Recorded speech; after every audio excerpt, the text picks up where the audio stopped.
বাংলাদেশের চলচ্চিত্র জগতের অন্যতম জনপ্রিয় চিত্রনায়ক শাকিব খান তার ব্যক্তিগত জীবন নিয়ে প্রায়ই সংবাদ শিরোনামে থাকেন। শাকিবের সম্পর্কের ইতিহাসও ছিল বহু চড়াই উতরাই এবং বিতর্কে ভরা।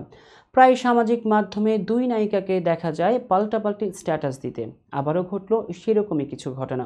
বিস্তারিত থাকছে নুরশাদ সাজিয়ার ডেস্ক রিপোর্টে।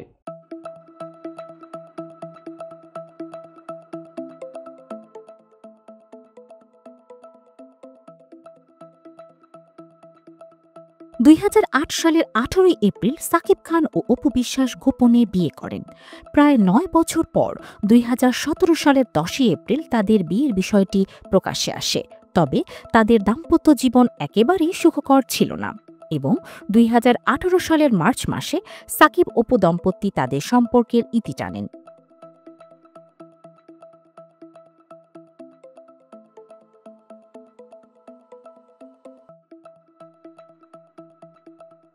এরপর সাকিব খান ও শবনম বুবলির সঙ্গে সম্পর্ক গড়ে তোলেন। তারা গোপনে বিয়ে করেন, তবে সেই সম্পর্ক বেশি দিন টেকেনি এবং কিছু বছর পর তা ভেঙে যায়। এদিকে সাকিব, অপু ও বুবলির ব্যক্তিগত জীবনে নানা ধরনের বিতর্কের সৃষ্টি হয়েছে। বিশেষ করে অপু ও বুবলি প্রায়ই সামাজিক যোগাযোগ মাধ্যমে একে অপরকে ইঙ্গিতপূর্ণ মন্তব্য করেন। সম্প্রতি অপু বিশ্বাস এক অনুষ্ঠানে বলেন, যদি আমার সন্তান আবরাম খান জয় না থাকত তাহলে আমি কখনোই তাদের যোগ্য মনে করতাম না। আমি ১৭ বছর ধরে এই ইন্ডাস্ট্রিতে কাজ করছি, তাই তাদের আমার যোগ্য মনে করার কোনো কারণ ছিল না।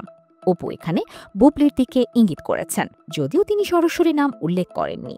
অপুর এই বক্তব্যের পর থেকে নেটিজেনরা ধারণা করছেন তিনি বুবলিকেই উদ্দেশ্য করে এই মন্তব্য করেছেন।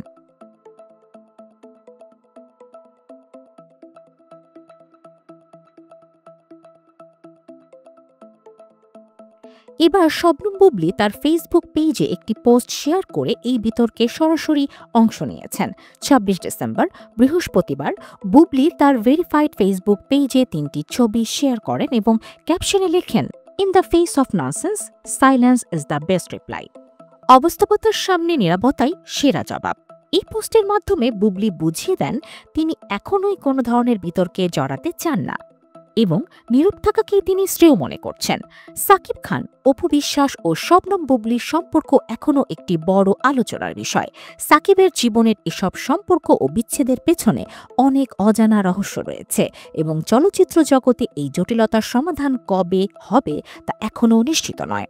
তবে সাকিব, অপু ও বুবলি তিনজনই নিজেদের জীবন নিয়ে এগিয়ে চলছেন, আর এই সম্পর্কের গল্প যেন থামার নয়, বরং আরও বেশি মোড় নিচ্ছে।